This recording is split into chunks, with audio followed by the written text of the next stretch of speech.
সাহেব হন, আলেম সাহেব হন, যেই হন না কেন, আপনাকে প্রশ্নগুলোর উত্তর দিতে হবে। এই প্রশ্নগুলোর মধ্যে থেকে একটা হলো, সম্পদ উপার্জনের ক্ষেত্রে আমরা সবাই জানি উপার্জনের প্রক্রিয়া হালাল হতে হয়। ঘুষের কারবার করে, সুদের কারবার করে, সুদি লোন নিয়ে, চুরি করে, ডাকাতি করে, ছিনতাই করে, আরেকজনের হক মেরে, এই প্রশ্নই হবে না। এই প্রশ্নের পাশাপাশি আরেকটি প্রশ্ন করা হবে, কিভাবে ব্যয় করেছ, কামাই কিভাবে করেছ, ব্যয়ের প্রক্রিয়া কি ছিল, তুমি ব্যয় করতে গিয়ে সীমা ছাড়িয়ে চলে গেছো কিনা। ব্যয়ের ক্ষেত্রে একজন মুসলমান সবসময় মধ্যম পন্থা অবলম্বন করতে হবে। মিতব্যয়িতা, মধ্যম পন্থা ব্যয়ের ক্ষেত্রে, এটা আল্লাহ রাব্বুল আলামিনের প্রিয় বান্দা হতে গেলে খুবই গুরুত্বপূর্ণ একটি বিষয়। আল্লাহ সুবহানাহু ওয়া তাআলা কোরআনে কারীমে সূরা ফুরকানের মধ্যে ইবাদুর রহমান বা আল্লাহর বান্দাগণ, আল্লাহর প্রিয় বান্দাগণদের তালিকা, যাদেরকে আল্লাহ নিজে বান্দা হিসেবে পরিচয় দিয়েছেন, যাদেরকে আল্লাহ তাআলা বান্দা হিসেবে স্বীকৃতি দিয়েছেন, সে আল্লাহ কর্তৃক স্বীকৃত বান্দা হতে হলে, আমরা তো সবাই নিজেকে আল্লাহর বান্দা বলি, কিন্তু স্বয়ং আল্লাহ আমাদেরকে বান্দা হিসাবে স্বীকৃতি দিচ্ছেন, অ্যাকসেপ্ট করছেন বিশেষ কিছু বৈশিষ্ট্যের বিনিময়ে। সে বৈশিষ্ট্যগুলো কি? সে বৈশিষ্ট্যগুলোর মধ্য থেকে একটা হলো, আল্লাহ বলেছেন ওয়াল্লাযীনা ইযা আনফাকু লাম ইউসরিফু ওয়া লাম ইয়াকতুরু ওয়া কানা বাইনা যালিকা কাওয়ামা। রহমানের বান্দাদের একটা বৈশিষ্ট্য হলো তারা অপব্যয় করে না। অজায়গায় যেখানে খরচ করার দরকার নেই, অহেতুক সেখানে খরচ করা, এই কাজটাও তারা করে না। আর যেখানে খরচ করা দরকার কিন্তু সেখানে যতটুকু দরকার ততটুকু করে, এর চেয়ে বেশি করে না, অপচয় করে না। এটা গুরুত্বপূর্ণ একটা বিষয়।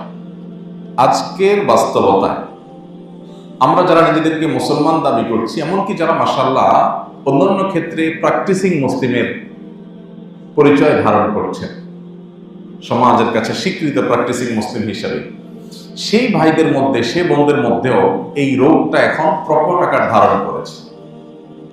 আমরা ব্যয়ের ক্ষেত্রে প্রচুর অপচয় করি, অপব্যয় করি, এবং এটার জন্য যে আল্লাহর কাছে জবাবদিহিতা আছে, এখানেও যে হালাল হারামের ব্যাপার আছে, আমরা অনেকে জানি না।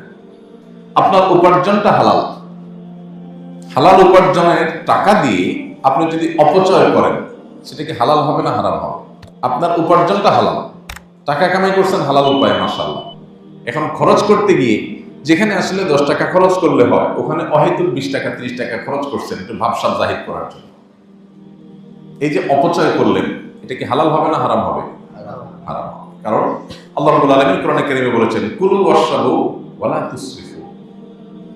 তোমরা খাও, পান করো, পানাহার করো আল্লাহর দেওয়া উপার্জিত রিজিক থেকে।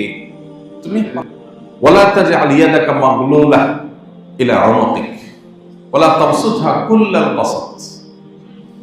তোমার হাত একেবারে তোমার কাঁধে এনে ওটাকে বেঁধে ফেলো না, অর্থাৎ বহিল হয়ে যেও না।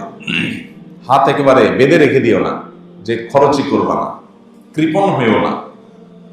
ওয়ালা তাবসুতহা কুল্লাল বাসাত। আর খরচ করতে গিয়ে আবার একেবারে সব ছেড়ে ছেড়ে দিলা,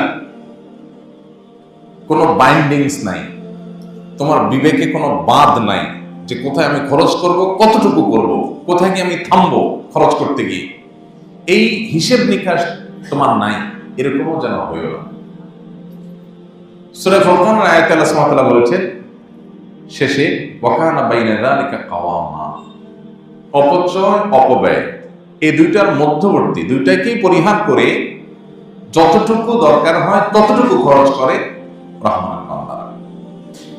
আমাদের জীবনে আমরা যদি তাকাই, তো আমরা দেখবো যে আমরা দৈনন্দিন জীবনে বিভিন্ন সময় অপচয়, অপব্যয় করি।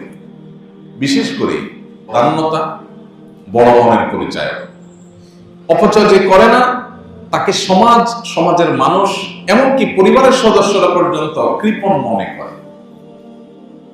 কারণ আপনার মেহমানদারিতে 2 পদ 4 পদ হয়, আপনি 16 পদ 17 পদ করলেন। মেহমানদারিতে কিছুটা তাকাল্লুফ, কিছুটা কৃত্রিমতা, কিছুটা আপনার মেহমানের খাতিরে একটু বেশি করা, এটা অনুমোদিত, কিন্তু তার একটা সীমা আছে। আপনি বাসায় 2 তরকারি দিয়ে খান, মেহমানের শেষে 4 তরকারি করেছেন, 5টা তরকারি করেছেন, 1টা 2টা ভর্তা করেছেন, এতটুকু পর্যন্ত মেহমান নিতে পারবে, মেহমানের এটা লোড করার ক্ষমতা আছে। কিন্তু আপনার আইটেম যদি হয় 19-20টা, কি বলেন, মেহমান খেতে পারবে? এটা কি যৌক্তিক? 19-20 পদ 25 পদ খানা কি আসলে একজন মেহমান খাইতে পারে? খাইতে পারে। কিন্তু আপনি করেন, আমরা করি। ওই লোকও করে যেই লোক অভিযোগ করে যে ব্যবসার অবস্থা ভালো না, চাকরি নাই, হাতের অবস্থা ভালো না, টাকা পয়সা নাই। ওই নাই